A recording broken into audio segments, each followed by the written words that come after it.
ഇപ്പോൾ നമുക്ക് നിലവിൽ അറിയാവുന്ന വിവരങ്ങൾ അനുസരിച്ച് ഏകദേശം 6:30-7 മണിയോടുകൂടി ഗവർണർ ഈ പരിപാടിയിൽ പങ്കെടുക്കാനായി കാലിക്കറ്റ് സർവകലാശാലയിലേക്ക് എത്തുന്നുണ്ട്. ഇപ്പോൾ അരുൺ അമർനാഥ് നൽകിയ വിവരങ്ങൾ അനുസരിച്ചാണെങ്കിൽ പ്രവർത്തകരെ പൂർണ്ണമായും അവിടെ നിന്ന് മാറ്റിയിട്ടുണ്ട് പോലീസ്. ഇനി ഒരു തുടർ സംഘർഷത്തിന് സാധ്യത അവിടെ നിലനിൽക്കുന്നുണ്ടോ? എങ്ങനെയാണ് അവിടുത്തെ പോലീസ് വിന്യാസവും മറ്റ് SFI പ്രവർത്തകരുടെ പ്രതികരണവും ഒക്കെ എങ്ങനെയാണ്?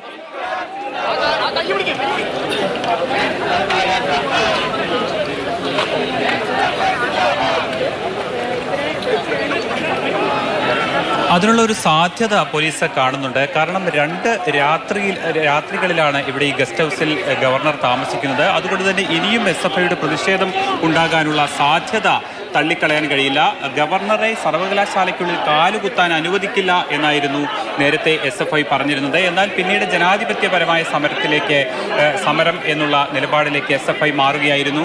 3 മണിയോടുകൂടി സംഘടിച്ചെത്തി സർവകലാശാലയുടെ പുറത്തുനിന്നും അകത്തുനിന്നും 100 കണക്കിന് പ്രവർത്തകർ എത്തി. ഇപ്പോൾ ഈ ദൃശ്യങ്ങളിൽ കാണുന്ന സർവകലാശാല ഗസ്റ്റ് ഹൗസിന് മുന്നിൽ SFI വലിയ രീതിയിലുള്ള പ്രതിഷേധം സംഘടിപ്പിക്കുന്നതാണ് കണ്ടത്. 6:15 കരിപ്പൂർ വിമാനത്താവളത്തിൽ ഗവർണർ എത്തുന്നത്. അവിടെ നിന്ന് ഈ വഴികളിലുടനീളം തന്നെ ഇതിന് സമാനമായ രീതിയിലുള്ള ഒരു പോലീസ് വിന്യാസം കാണാം. ഒരുപക്ഷെ കാലിക്കറ്റ് സർവകലാശാലയിൽ പഠിക്കുന്ന വിദ്യാർത്ഥികളെക്കാൾ കൂടുതൽ പോലീസിനെ ഇന്നിവിടെ കാണാൻ കഴിയുന്നുണ്ട്. കാലിക്കറ്റ് സർവകലാശാലയുടെ ഏകദേശം മധ്യഭാഗത്തായാണ് ഈ ഗസ്റ്റ് ഹൗസ് ഉള്ളത്. ഈ ഗസ്റ്റ് ഹൗസിന്റെ ദൃശ്യങ്ങളാണ് നമുക്ക് കാണാൻ കഴിയുന്നത്. ഈ ഗസ്റ്റ് ഹൗസിലാണ് അടുത്ത 2 രാത്രികളിൽ ഗവർണർ ആരിഫ് മുഹമ്മദ് ഖാൻ താമസിക്കുന്നത്. അതുകൊണ്ട് തന്നെ വലിയ രീതിയിലുള്ള സുരക്ഷ, ഗവർണർക്ക് വലിയ രീതിയിലുള്ള ഒരു സുരക്ഷയാണ് പോലീസ് ഇവിടെ ഒരുക്കിയിരിക്കുന്നത്. ഇവിടെ മാത്രം നമുക്ക് 100 കണക്കിന് പോലീസുകാരെ കാണാം. SFI ഏത് തരത്തിലുള്ള സമരം നടത്തുകയാണെങ്കിലും അതിനെ നേരിടാനുള്ള വലിയ രീതിയിലുള്ള ഒരു പോലീസ് വിന്യാസം തന്നെയാണ് ഇവിടെ ഒരുക്കിയിരിക്കുന്നത്. ഇവിടെ കാണുന്ന പോലീസ് മാത്രമല്ല, ഈ വഴിയിലുടനീളം, അതായത്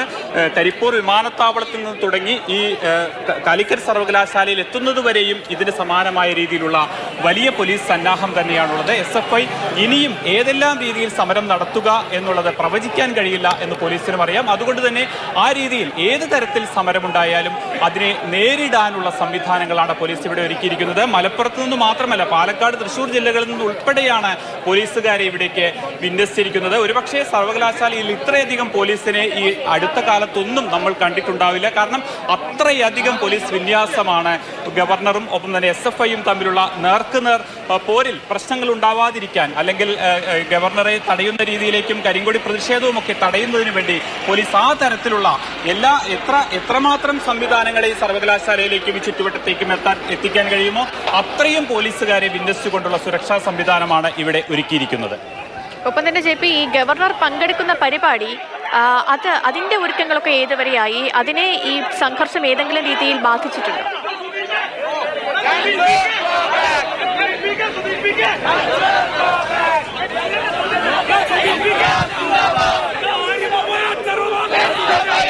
ഗവർണർ ഇന്ന് രാത്രിയോടുകൂടി ഇവിടേക്ക് എത്തും. നാളെ കാര്യമായി ഗവർണർക്ക് പരിപാടികളൊന്നുമില്ല. പ്രധാനമായും സാദിഖ് അലി ശിഹാബ് തങ്ങളുടെ മകന്റെ വിവാഹ ചടങ്ങുണ്ട്. അത് കോഴിക്കോടാണ് നടക്കുന്നത്. ആ ചടങ്ങിൽ പങ്കെടുക്കുക എന്നുള്ളത് മാത്രമാണ് നാളത്തെ ഗവർണർ ആരിഫ് മുഹമ്മദ് ഖാന്റെ പരിപാടി. അതിനുശേഷം മറ്റന്നാൾ വൈകിട്ട് ഇവിടെ മറ്റൊരു പരിപാടി നടക്കുന്നുണ്ട്. ഈ പരിപാടിയിൽ സർവകലാശാലയ്ക്കകത്ത് തന്നെ നടക്കുന്ന ഈ പരിപാടിയിലും പങ്കെടുക്കുന്നുണ്ട്. എന്തായാലും SFIയെ വെല്ലുവിളിച്ച് തന്നെയാണ് താനിവിടെ എത്തിയിരിക്കുന്നത് എന്ന് ഗവർണർ വ്യക്തമാക്കിയിരിക്കുന്നു. ഏത് തരത്തിലുള്ള സമരമുണ്ടായാലും, അതായത് തന്നെ കരിങ്കൊടി കാണിക്കാൻ SFI പ്രവർത്തകർ വന്നാൽ താൻ ഇനിയും റോഡിലിറങ്ങും, അവരോട് കാര്യങ്ങൾ പറയുമെന്നുള്ള നിലപാട് ഗവർണറും ആവർത്തിക്കുകയാണ്. അതുകൊണ്ട് തന്നെ പ്രശ്നങ്ങൾ ഉണ്ടാകാതിരിക്കാൻ പോലീസ് എന്തെല്ലാം ചെയ്യാൻ കഴിയുമോ അതെല്ലാം ചെയ്യുന്നതാണ് നമ്മൾ നേരത്തെയൊക്കെ കണ്ടത്. കാരണം ഗവർണർ എത്തുന്നതിന് ഏറെ മുൻപ് തന്നെ വലിയ രീതിയിലുള്ള പ്രതിഷേധമാണ് SFI ഉയർത്തിയത്. ഈ സർവകലാശാല ക്യാമ്പസിൽ സാധാരണ സമരങ്ങൾ നടക്കാറുണ്ട്. ആ സമരങ്ങളിലൊന്നും കാണാത്തത്ര വലിയ പങ്കാളിത്തമായിരുന്നു, വലിയ രീതിയിൽ SFI പ്രവർത്തകർ ഇവിടേക്ക് ഒഴുകിയെത്തുന്നതായിരുന്നു കണ്ടത്. സർവകലാശാലയ്ക്ക് പുറത്തുനിന്ന് ഒരു സംഘം ഇവിടേക്ക് എത്തുന്നു. വലിയ രീതിയിൽ ആർഷോ ഉൾപ്പെടെയുള്ള സംസ്ഥാന നേതാക്കളുടെ നേതൃത്വത്തിൽ ഒരു സംഘം ഇവിടേക്ക് എത്തുന്നു. സർവകലാശാലയ്ക്ക് അകത്ത് നിന്ന് മറ്റൊരു സംഘം വരുന്നു.